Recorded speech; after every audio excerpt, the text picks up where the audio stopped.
travaillons énormément à la sensibilisation des citoyens. Il faut beaucoup parler aux citoyens parce que souvent ils ont l'impression que le changement climatique c'est quelque chose d'abstrait.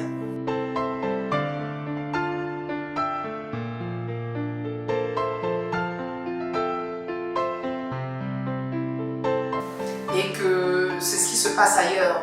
Et maintenant, je suis contente que la jeunesse, les ONG, en ont fait un combat personnel aux côtés du gouvernement qui porte des textes institutionnels et réglementaires pour justement attirer l'attention des uns et des autres. Nous travaillons avec les industriels également. Nous avons ce qu'on appelle à deux niveaux, au niveau de la primature, du Premier ministre, au niveau de mon ministère, des groupes, des cadres de concertation multi-acteurs qui permettent justement de mettre en place ces mesures qui permettent d'interpeller, qui permettent de sanctionner, mais au centre, nous quand même, nous jouons sur un peu la conscience que nous voulons écologique et qui devient de plus en plus écologique, vraiment des citoyens avoir une vie beaucoup plus saine, un environnement plus sain.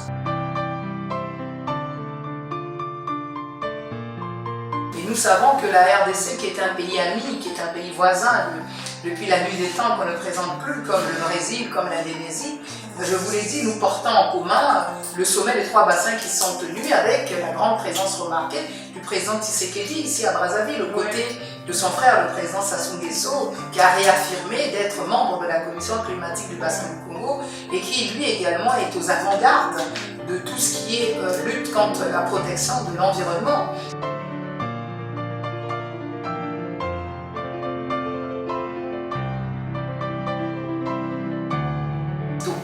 La RDC et le Congo-Brazzaville stockent 31 milliards de tonnes de CO2, je vous l'ai dit tout à l'heure.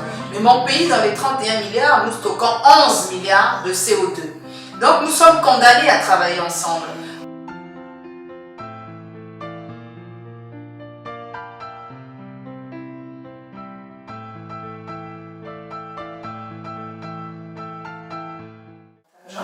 Donc je disais ceci, nous avons donc l'accord de Paris. Dans l'accord de Paris, l'article 6.2.3, il est mis en place, il est notifié que nous devons aller vers un marché du crédit carbone. Mais nous voulons un marché du crédit carbone souverain, pas celui qui est le marché volontaire. Le marché volontaire est un marché, je dis c'est un Far West, c'est quelque chose de dérégulé. Mais sauf que l'article de Paris ne veut pas non plus mettre en place ce mécanisme depuis que nous l'avons souscrit. Et c'est de l'injustice climatique. On condamne en fin de compte les bons élèves. Et nous disons non, nous ne mendions pas, nous ne quémandons pas, mais nous sommes en train de trouver des démarches alternatives pour voir comment nous devons avoir des ressources financières. Donc nous gagnons du temps, nous faisons ce qu'on appelle la quantification, le référencement de toutes les émissions, parce qu'il est fait obligation également dans l'accord de Paris de monter ce qu'on appelle la CDN, la contribution nationale déterminée de nos États, qui permettent de calculer, de quantifier les émissions des États de gaz à effet de serre, mais nous sommes loin de là. Je vous ai dit que nous ne sommes pas les émetteurs. Et la République du Congo, c'est 0,5% le taux de déforestation. Donc vous voyez que nous sommes excellemment de bons élèves. Mais entre-temps, nous sommes impactés par des zones d'érosion sur nos côtes, sur nos berges. Donc, il nous faut assurément beaucoup de moyens pour aller même atteindre les 17 objectifs du développement durable. Nous avons aujourd'hui un PND, un programme national de développement, qui nous oblige à prendre la notion de durabilité avec nous. Oui, mais il nous faut des fonds. La transition écologique demande de l'argent. Madame la ministre, pourriez-vous nous dire la place qu'occupe le gouvernement, la place qu'accorde le gouvernement à la protection de l'environnement et de la biodiversité? Écoutez, nous avons eu ici un sommet, le sommet des 3 bassins des écosystèmes de biodiversité et des forêts tropicales. Il y a eu l'Amazonie, il y a eu le bassin du Congo et il y a eu l'Asie du Sud-Est et les Bornéo-Mékong. Pourquoi? Parce qu'à nous 3, nous constituons 80% de ces écosystèmes. Et la République du Congo, qui est à la tête de la commission climat du bassin du Congo, a abrité ce sommet à ce titre-là. Parce que le président de la République porte les 16 pays du bassin du Congo. Mais nous ne pouvons pas parler seuls de cette protection que je venais de rappeler en amont. Nous ne pouvons pas évoquer la question seule parce qu'aujourd'hui, il nous faut nous joindre, être ensemble pour peser dans le concert des nations, être cette voix forte qui veut réconcilier les questions de climat, d'environnement et de biodiversité. C'est très important. Le bassin du Congo, à lui tout seul, vous savez, il porte pratiquement 10 à 15% de la biodiversité mondiale. Vous voyez, mon pays, la République du Congo, n'est pas en reste. Nous avons une forte biodiversité. Lorsque vous regardez nos mangroves, on a des ressources halieutiques. Quand vous regardez nos côtes, nous avons des océans. Et nous partageons en commun avec la République démocratique du Congo ce que les autres aimeraient avoir, cette ressource d'eau, qui est le majestueux fleuve Congo, qui n'est pas moins d'autre, qui est quand même le deuxième plus grand fleuve de par son débit après l'Amazone. Donc nous avons aujourd'hui intérêt, la République du Congo, comme les autres pays du bassin du Congo, à préserver ces écosystèmes. Nous avons des lois, par exemple, qui portent protection à la République du Congo sur la gestion des déchets plastiques qui polluent énormément et qui ne sont pas biodégradables depuis 2011. Nous avons aujourd'hui, nous sommes en train d'aller vers une agence nationale de l'environnement et du climat. Mais j'insiste, ce qui nous fait défaut, ce n'est pas tant identifier qui nous sommes. Nous savons qui nous sommes.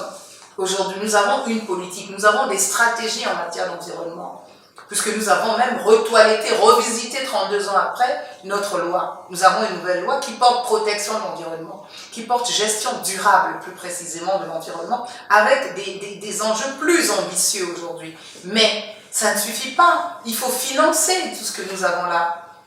Il faut financer tous ces aspects que nous évoquons dans les différentes lois. Et pour ça, il nous faut des financements additionnels.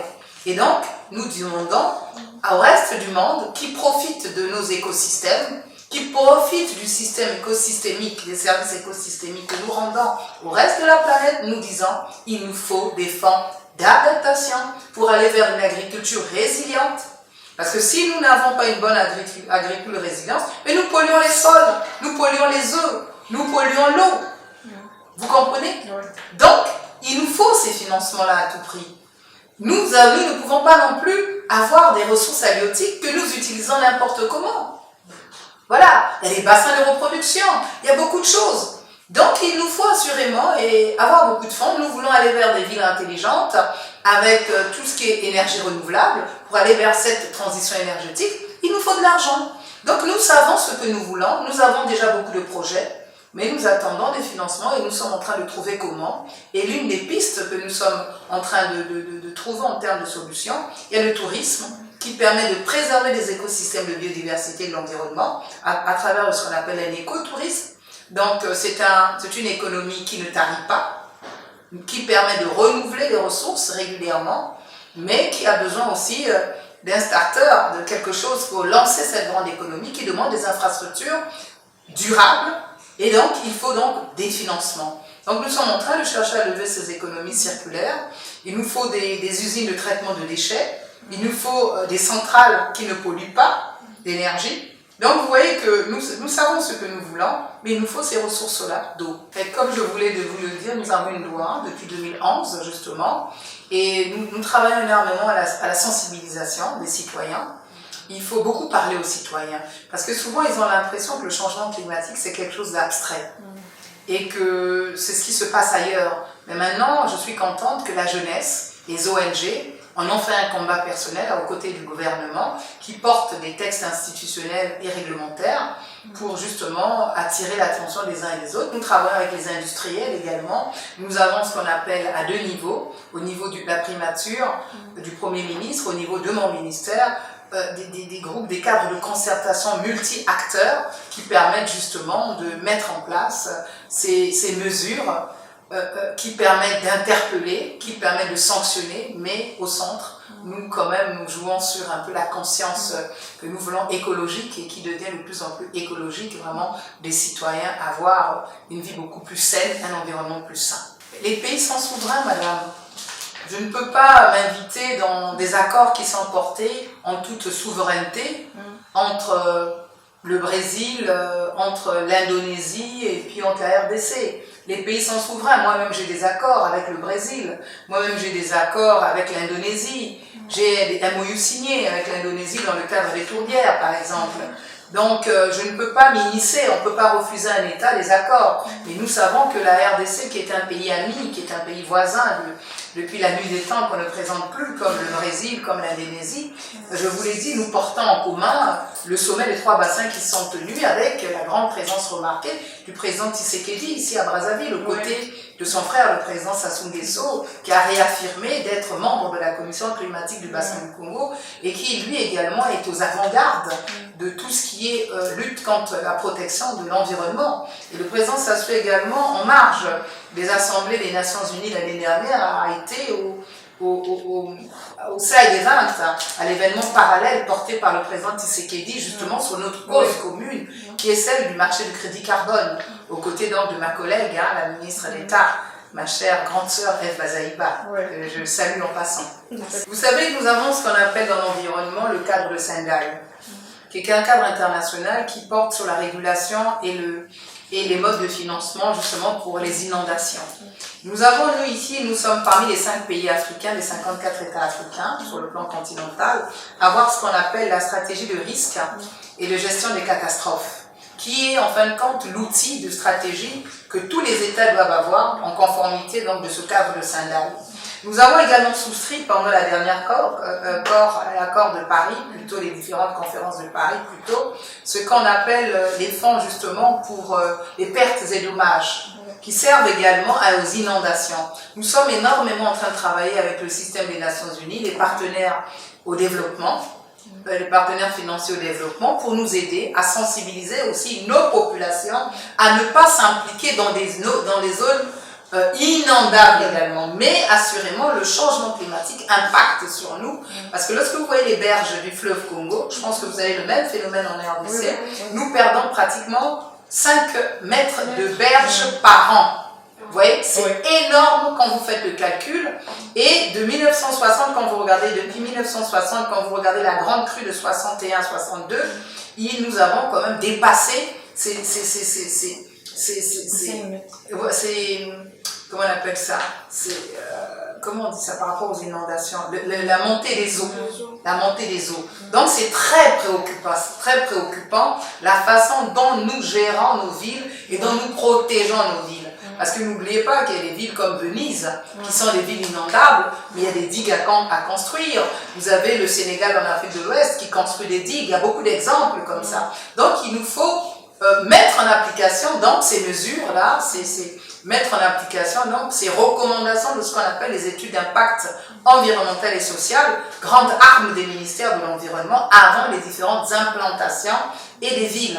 Donc nous travaillons étroitement avec les municipalités dans le cadre d'une gestion décentralisée, déconcentrée, mais en tant que ministère qui régule un peu tout ce qui est inondation, érosion, assainissement des villes, nous travaillons étroitement avec tout ce qui est urbanisme, infrastructure, développement des villes, et c'est pour ça que, avec beaucoup de responsabilité, nous employons le mot de nous devons préparer nos villes à la résilience au changement climatique. Non, mais nous avons des choses en commun avec la RDC comme avec les autres. Nous avons abrité ici ce qu'on appelle l'Initiative mondiale pour les tourbières.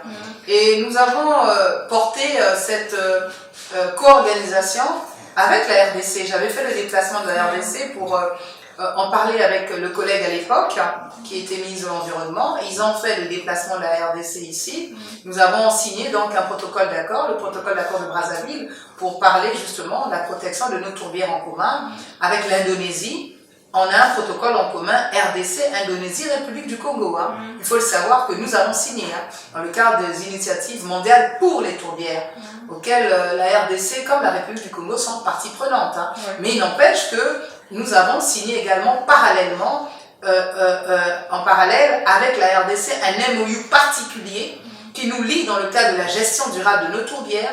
Et nous avons également signé dans le cadre du partage d'expérience, mon pays, personnellement j'ai fait le déplacement de l'Indonésie pour signer également un MOU avec la République indonésienne. Oui, donc je vous parle vraiment de souveraineté tout en sachant que nous avons vraiment des relations plus étroites entre bons voisins et dont nous partageons vraiment cet écosystème particulier. Vous voyez, tout à l'heure, parlons des tourbières. Les tourbières s'étendent sur une superficie de 165 500 km². la plus grande partie est détenue par la République démocratique du Congo, et elle séquestre, elle ne séquestre même pas, elle stocke. Le terme exact, c'est stocker. Je veux revenir là-dessus, pourquoi on dit stocker. La RDC et le Congo-Brazzaville stockent 31 milliards de tonnes de CO2, je vous l'ai dit tout à l'heure. Mais mon pays, dans les 31 milliards, nous stockons 11 milliards de CO2. Donc nous sommes condamnés à travailler ensemble.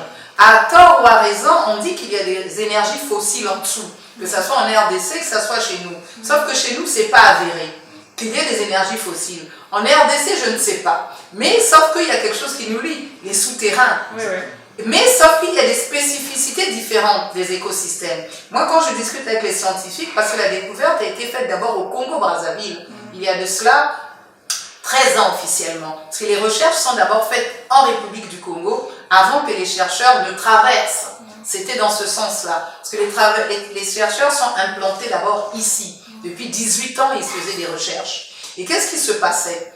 Quand ils publient les résultats, et tous les jours, ils viennent me faire régulièrement dans l'année, ils me font des points. Au quotidien, on est en contact. Les chercheurs de l'université de Leeds, comme ceux de Lubumbashi, il y a beaucoup de chercheurs chez vous, des éminents cadres que je respecte beaucoup, avec lesquels je travaille, comme les chercheurs d'ici, professeur Ifo et les autres. Dans le cadre des tourbières, ces écosystèmes très fragiles, qu'est-ce qu'ils ont découvert? Du côté de la RDC, par exemple, les tourbières sont conservées humides à travers l'irrigation des sources d'eau, les rivières et autres, surtout la nappe de couche d'eau phréatique. Mais chez nous, elles sont irriguées par la pluviométrie, donc les arbres. Si nous abattons les arbres, nous perdons ces tourbières qui vont s'assécher, au risque qu'elles brûlent comme en Indonésie. Vous voyez? Donc il y a déjà des différences des écosystèmes. Mais que dit l'accord que nous avons tripartite avec l'Indonésie, et même quadripartite avec les Nations Unies, puisque le secrétaire général à l'époque avait envoyé le patron du PNUE, du programme les Nations Unies pour l'environnement, qui était à Brazzaville également dans le cadre de cette grande rencontre de l'initiative mondiale sur les tourbières ici à Brazzaville. Qu'est-ce qu'on avait signé? L'université, on doit trouver des fonds pour l'implantation d'une université sur la meilleure connaissance des tourbières en République démocratique du Congo et un laboratoire pour gérer ces écosystèmes, mieux les découvrir en République du Congo. Vous voyez, donc nous avons des différents accords, mais nous travaillons en toute souveraineté, mais nous signons des MOU, comme je l'ai rappelé, on a un protocole d'accord qui nous lie sur le plan quadripartite, Indonésie, République du Congo et les Nations Unies, au travers de son agence le PNUE, mais nous aurions pu avoir le Pérou également, qui porte également ces écosystèmes. Mais malheureusement, le Pérou n'avait pas pu effectuer les déplacements de Brazzaville. Et nous avons parallèlement, moi j'ai effectué le déplacement de la RDC, de Kinshasa, et nous avons signé un protocole d'accord avec mon collègue pour préserver ensemble ces écosystèmes de tourbières. Et nous avons signé, moi mon pays, avec l'Indonésie également, un autre protocole d'accord. C'est pour ça que je vous dis que nous avons la souveraineté des États, et comme nous avons ce pont route-rail qui nous liera si jamais nous arrivons à l'aboutissement de toutes ces procédures et levant les financements. Parce que depuis ce pont, c'est depuis Kassavubu que nous parlons de ce pont, depuis ma Samba Débat chez nous. Oui. Donc nous sommes, comme je dis souvent pour paraphraser le président Sassou, nous sommes condamnés à œuvrer ensemble. Nous sommes condamnés. Nous sommes les deux capitales les plus rapprochées au monde. Oui, on se dit même à la nage, on peut traverser avec cette mémoire, cet éléphant qui avait, quand la marée est basse, en saison sèche, était revenu pratiquement 35 ans après l'endroit où il était allé dans la zone poule, chez nous ici à Kikala. Oui, il était revenu en traversant avec sa progéniture. Voilà, donc nous sommes liés, nous sommes condamnés. Moi j'ai fait le déplacement de la PRECOP en RDC, j'étais aux côtés de la ministre d'État, Ezra Zaïba, qui est pour vous le patron du climat. Et nous avons abordé, et j'étais dans l'un des panels qui parlait justement des financements, d'adaptation. Mais il y a plusieurs aspects. Sur le plan bilatéral, sur le plan multilatéral, sur le plan des ONG, sur le plan du secteur privé, ce sont les États, au travers des mécanismes que nous avons, qui nous permettent d'aller à la quête au financement. Mais les Nations Unies ne sont pas un organisme de financement, mais ils vous aident à enclencher et à pouvoir lever des fonds au travers des différentes agences, comme l'Agence des Nations Unies pour le développement, le PNUD, vous accompagne au travers des programmes de travail annuels avec les États à faire comment lever ces financements. Vous avez également les autres agences. Vous avez la FAO, vous avez l'UNICEF, vous avez l'UNESCO qui parle des sciences, vous voyez, qui parle par exemple chez nous des zones de biosphère. Donc il y a plusieurs modes de financement qui arrivent dans le cadre de la recherche, dans le cadre de la transition écologique, dans le cadre justement de la gestion durable des écosystèmes. Donc il y a beaucoup de projets qui arrivent aujourd'hui de façon globale, et donc nous avons beaucoup de partenaires également qui frappent aux portes. Mais il faut bien relire les contrats pour ne pas que ça soit en défaveur donc des États que nous sommes, parce que beaucoup pensent encore à juste titre, par exemple dans le cadre du carbone, nous emmener ce marché volontaire, qui était un marché dérégulé. Et nous, au centre du bassin du Congo, nous avons la volonté de mettre en place justement une législation, nous sommes en train d'y travailler, pour avoir des mécanismes justement d'avoir des textes institutionnels du bassin du Congo, justement, portés par tous les États du bassin du Congo, pour que nous portons un seuil minimum d'un montant pour l'achat de la tonne carbone dans la zone bassin du Congo. Nous sommes donc en train de travailler, c'est une thématique qui a été portée avant le sommet des 3 bassins ici à Brazzaville, après le sommet des 3 bassins, cela a été inscrit dans les conclusions du sommet de Brazzaville, ici sur les 3 bassins. C'est comme l'accord de tripartite, j'ai même oublié de vous le dire, signé entre la RDC, l'Indonésie et le Brésil. Nous avons fait nôtre de cet accord dans les conclusions de Brazzaville. Nous avons capitalisé cet acquis. C'est un acquis pour nous de voir 3 grands bassins, 3 grands pays forestiers aujourd'hui s'allier. Donc nous sommes contents de pouvoir les compter, surtout qui font partie des pays ayant participé aux 3 grands différents bassins dans le cadre du sommet des 3 bassins. Ça a été quelque chose qui a été inclus en fin de compte. C'est pour ça que l'invitation des chefs d'État dans le cadre du sommet des 3 bassins a été également, je vous le rappelle, signée par le président Antoine Tshisekedi. Et c'est la commission climat. Nous sommes tous membres depuis 2016. Vous vous rencontrez souvent? Depuis plutôt 2017.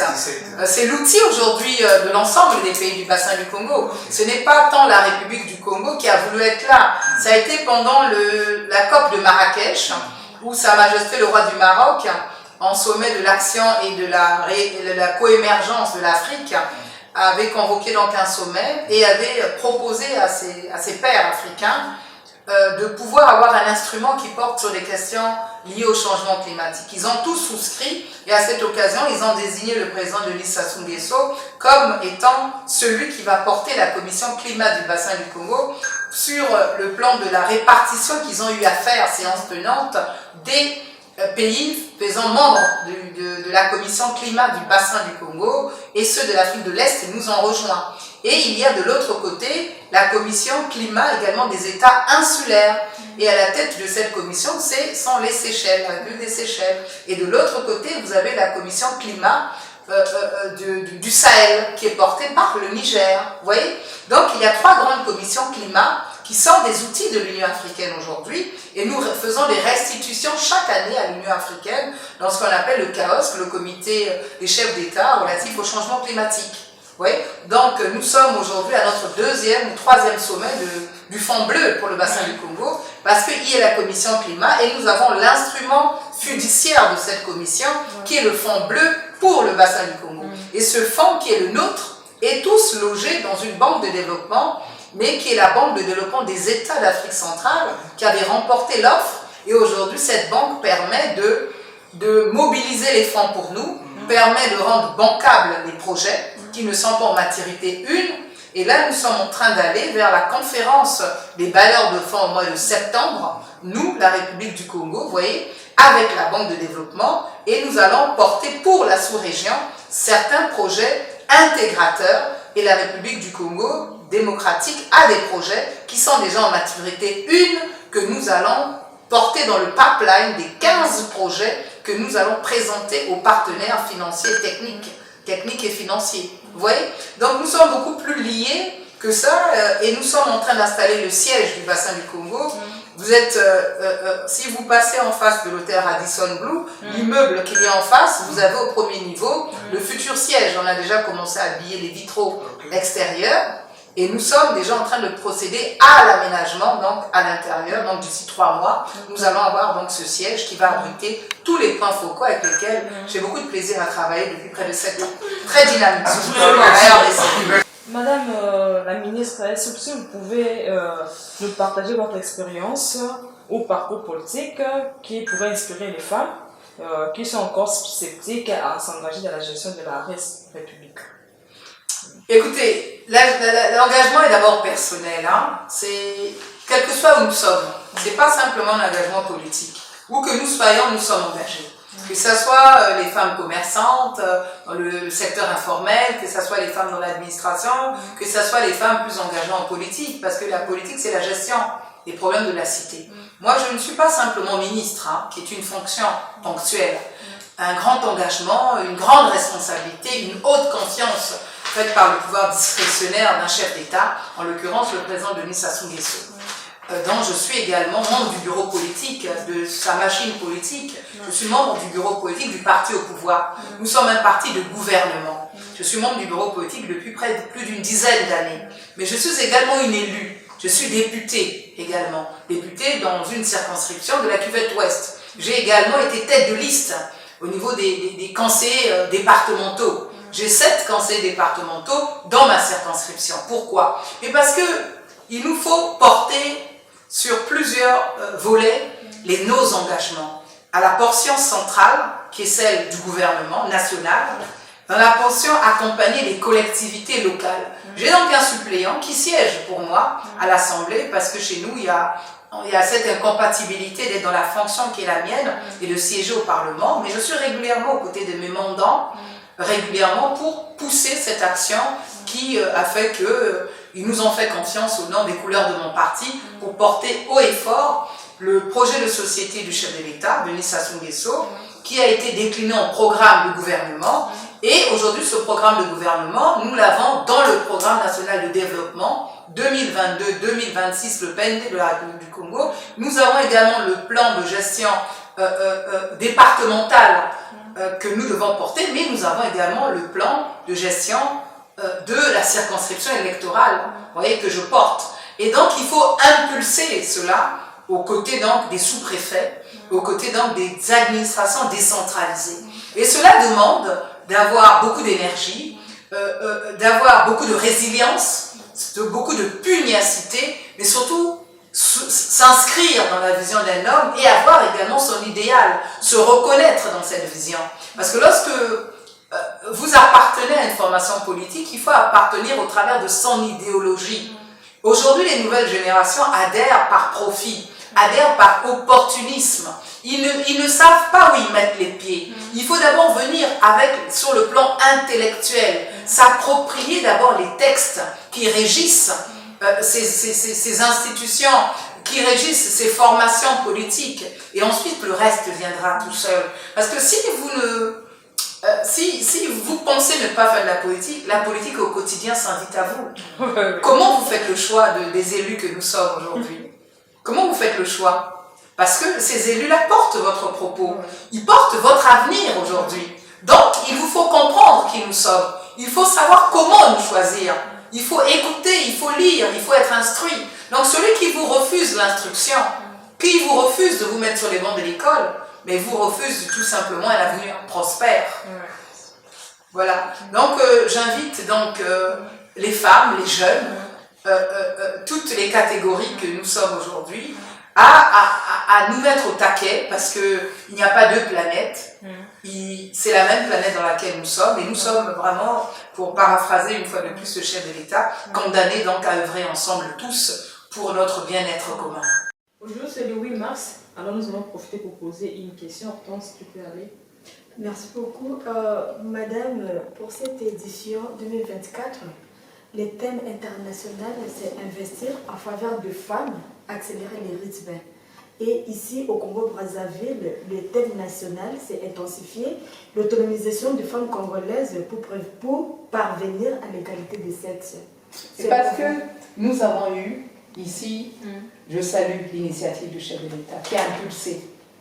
Et je salue également le combat porté par la ministre de la Promotion de la Femme aujourd'hui, qui porte cette loi, la loi Mouaïbara. la loi qui porte justement protection de cette femme en République du Congo. Vous savez, il y a des violences faites aux femmes aujourd'hui. Vous n'avez aucune idée, nous n'en parlons pas, cela est étouffé. Aujourd'hui, avec les réseaux sociaux, vous avez accès à ça. Vous avez également la femme qui n'est pas suffisamment instruite. Vous voyez, il y a tellement de combats qu'il nous faut préserver pour la femme. Et aujourd'hui, nous avons voulu justement porter un thème qui soit adapté aux réalités qui sont les nôtres aujourd'hui, tout en souscrivant à cette actualité internationale, parce que le combat de la femme demeure une des causes mondiales aujourd'hui qui est préoccupante, parce que la femme aujourd'hui est majoritaire dans tous les pays sur le plan de la démographie, mais la femme est la plus victime de tout ce qui est harcèlement, de tout ce qui est agression, de tout ce qui est souvent injustice même sociale aujourd'hui. Mais, vous savez, aujourd'hui la femme, nous donnons la vie aujourd'hui. Et pour nous autres, qui, même si l'État est laïque et nous avons cette foi en Dieu, eh ben, nous ne sommes pas en reste de dire que ce que Dieu veut, ce que femme veut, c'est ce que l'on dit, c'est ce que Dieu veut. Par rapport à toutes les questions que nous avons posées, est-ce que vous aimeriez dire quelque chose qu'on n'a pas cité? Non, je pense que vous avez été très pertinent dans vos différentes approches et que je n'ai rien de particulier, tout en vous remerciant simplement de m'avoir donné l'occasion de pouvoir apporter quelques propos sur la vision en matière d'environnement, de développement durable, de climat et de biodiversité de la République du Congo. Je vous remercie. C'était un vrai plaisir de vous recevoir aujourd'hui. Nous sommes aussi très contents. Nous vous disons merci pour votre invitation. Vous avez accepté notre émission. Alors, à la prochaine et merci. C'est moi qui vous remercie. Moi, je suis fier